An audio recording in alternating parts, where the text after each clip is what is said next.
You're listening to the Inspiration Network podcast, a show that is designed to inspire heart-centered creatives, soulpreneurs, and mindfulness mavens to connect with their deepest inspiration and soul calling. I'm Carolyn Stewart, and I am a dream chaser, adventure seeker, teacher, student, lover of the quiet. I am all about sitting with it, writing about it, and practicing before I preach. And currently, I offer meditation and breathwork trainings and share inspiration through the Inspiration Network podcast, Insight Timer, soulful workshops, and retreats. Learn more about all of my offerings at inspiredme.ca or via social at theinspiredme. Without further ado, let's get to this week's topic.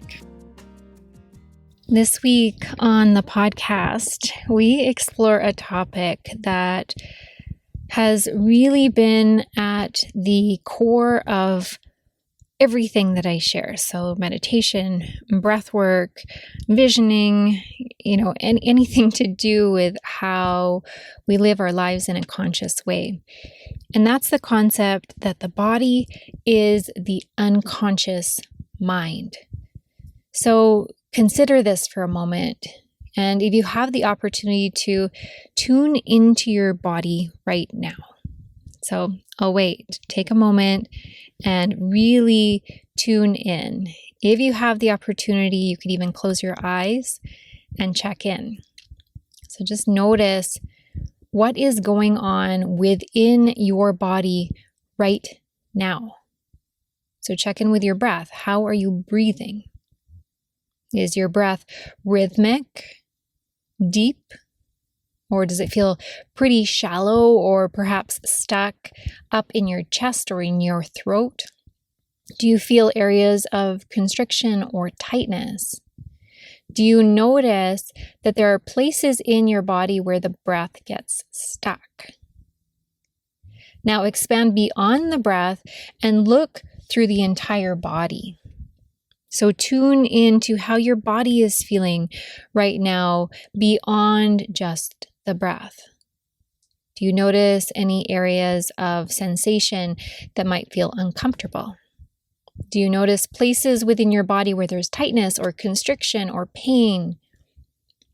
Do you notice places within your body that feel expansive, that feel good and pleasurable, open? So when we start to tune into the body, we become aware of the messages that are being shared with us. Now, when we tune into the body, oftentimes we start to judge. So we bring in the analytical mind and look at what's going on in the body and start to judge it. So we might see sensations of discomfort as bad. Or we might start to notice that the breath is really shallow today and think, oh my goodness, okay, now I'm anxious. And that means that if I'm anxious, that this is going to happen. And we just kind of start to project into the future. But what if we could see the body as a very simple vehicle for understanding the unconscious mind? So in the body, we store all of the aspects of the unconscious. So typically, this part of our mind is unreadable, untouchable. We don't bring it into our consciousness and analyze it because it's not there. It doesn't exist in that space. That's why we meditate. That's why we inquire, to start to draw these things up and into the conscious. But the beautiful thing about the body is it shows us what is currently operating in the unconscious. So consider that for a moment. Consider what is going on in your body. So if your breath is a little bit shallow today, there might be that sensation of anxiety. What is that saying about your unconscious mind? What is happening under the surface? So rather than it being something that we need to judge or to demonize in some way, We could look at it as the feedback that it is, the opportunity to understand better. When we start to pay attention to the messages of the body, we start to gain clues about what is actually going on in our mind. Now, it's really important to understand that what is happening in the subconscious, in the unconscious, is actually a reflection of our past. So it's our past that we've already experienced sitting in that space within our body. So it's representing what has been.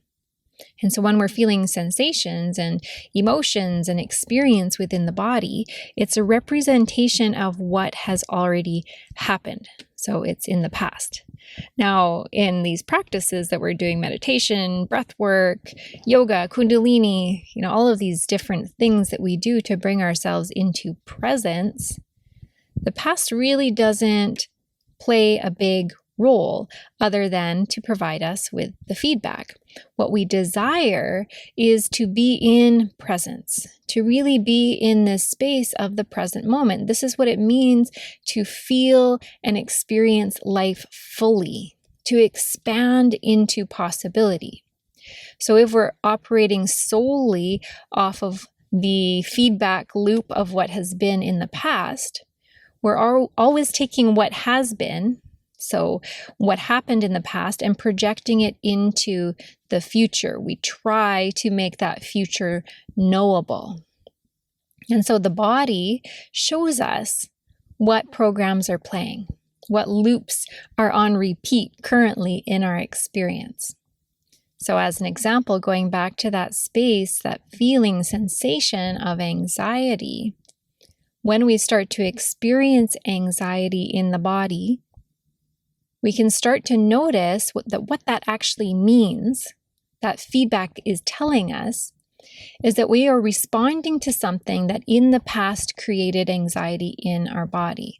So it created a bit of resistance within our experience. And so if we want to experience something new, to actually shift something in our experience in this present moment, we have to change how we feel. We start to visualize and act as though what we are wanting to experience actually is. And we feel the feelings of that. And because the body is the unconscious mind, when we change the experience of the body, we change the unconscious mind. So we interrupt that feedback, that loop, that pattern that has been playing over and over again in our unconscious. That thing behind the scenes that's running the show. So if, as that example of anxiety is showing us, if when we experience anxiety, it stops us. It stops us from doing the things that we love. It starts to cause us to judge and become frustrated and sad and angry. And maybe we start to do some things that are really predictable. We can inquire into that. We can notice that. And then we consider, okay, what is it that I actually do desire? So this is where free will comes in. This is where the observing mind gets to take over and dream into being the present and the future that you desire. So as an example of anxiety is coming up and it's telling you, okay, no, that isn't where we want to go because I'll feel uncomfortable in that social situation. And you desire to be in that space of connection with those people. You can close your eyes, get really quiet, start to breathe. Breath is another access point to the unconscious. So we breathe deeply and we start to imagine ourselves in that situation, in that social situation, and feeling and experiencing the things that we truly do desire. So see yourself laughing and sharing and opening up and being received and feel all of the feelings that come with that feeling of love, that feeling of being so welcomed and on purpose and really in a space of well-being and happiness and vitality. And you keep playing that image, that picture over and over again in your mind until you feel it, until you really feel it anchored in the body. And when we do that, when we use the practices of, say, meditation and breathwork to interrupt that past conditioning, we start to create a map for our future experience. So now where we are in the present moment is actually possibility. We've opened up the energetics of this present moment. We're no longer stuck in that loop, that habit loop of experience. And instead, we've opened ourselves up to new possibility. And so in that space of new possibility, the body feels different. We experience the body in a different way. The body actually becomes new. So our personality, the way that we experience ourselves and the world experiences us, is a representation of our thoughts, our beliefs, and our actions. And so if we want to change our personality, so how we experience ourselves and how the world experiences us, guess what we have to change? Our thoughts, our beliefs, and our actions. And so we do this by creating a new experience of us. We bring ourselves into being. We think ourselves into being. We believe ourselves into being. And we act ourselves into being. And so this opportunity to connect with a new future and to plant it in the body, to feel it in the body, must come first. So that's really important that we know and understand that we must actually experience it first. So feel it, see it, believe it, in order for us to experience it in this 3D reality. So we kind of move ourselves into the space of quantum, the space of potentiality first. We start to feel it in the body. And then remembering back to where we started, the body is the unconscious mind. We then start to shift the unconscious mind. And then guess what program starts to play? The program of connection, the program of potentiality, the program of love, of fulfillment, of joy. All of the things that we do choose because we know that they help us to expand. They help us to feel more alive, more free, all of the values that we hold close. And so please know that you have this opportunity. And this is something that I'm practicing a lot right now. And really loving meditations and breathwork practices that help me to move into that space of potentiality, of really knowing and feeling what my programs are, so what's actually going on in my experience, and then rewriting the program, so expanding the potential. So not rejecting or pushing away any of the feedback that's provided by my body, that representation of the unconscious mind. It's a gift. It shows us exactly where we need some expansion, where we need to pay attention. And that's what meditation and breathwork is all about. Meditation is about paying attention on purpose. So when we choose the purpose of being in presence, of changing that story, we're in the space of meditation. And I really feel like breathwork is essential here, because when we bring the breath, when we bring that energy of life to this experience, we shift. We change the way that our body feels and ultimately change our unconscious mind. So my invitation to you is to consider, when a feeling comes up, what it is saying about your unconscious mind. So what is it saying? So rather than it being reality, what you're actually experiencing this present moment, seeing it as a repetition, as almost like a hologram of the past, and just checking in and saying, okay, so what is this meaning? What is this representing in my past? And is this what I want to carry forward with me into the future? And if it is, awesome. That means you're playing a program that works for you. And we are beings that need those programs. That's how we learn. That's how we evolve. But not all programs are working for us. So if the program isn't working for you, write a new one.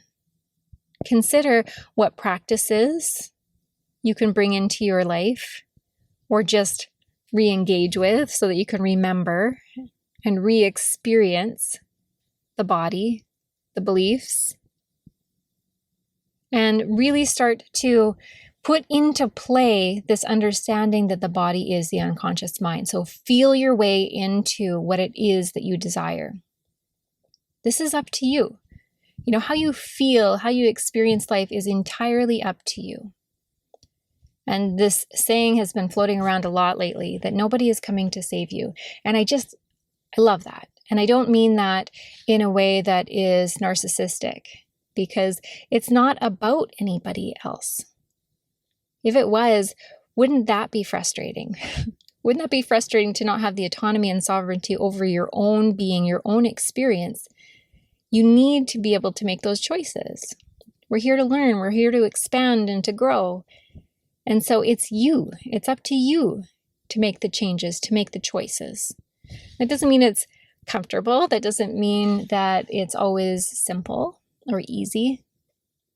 But you do have the tools and you do have the capacity and the resilience. My invitation is to take a look, to have compassion with your experience, and to choose the present and the future that you really do desire. And if you'd like to go deeper into this concept and to really engage with the practices that have been most supportive for me, I invite you to check out the Meditation Teacher Training and the Breathwork Facilitator Training that I offer. We have an early bird right now on the Breathwork training, so it's a really great time to hop in if you'd like. And just start a practice. If you don't have a daily practice in place yet, guess what time it is? It's time to engage with that practice, to start to rewrite those patterns, to change the habit loop that you have been in, and to create a new possibility for yourself. That's it for this week. Thank you so much for being here, for sharing in this space with me.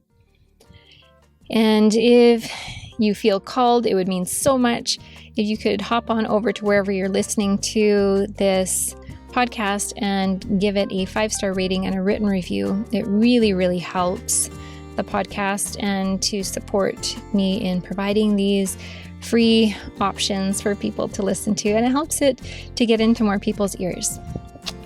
Thank you for being here. Sending you so much love.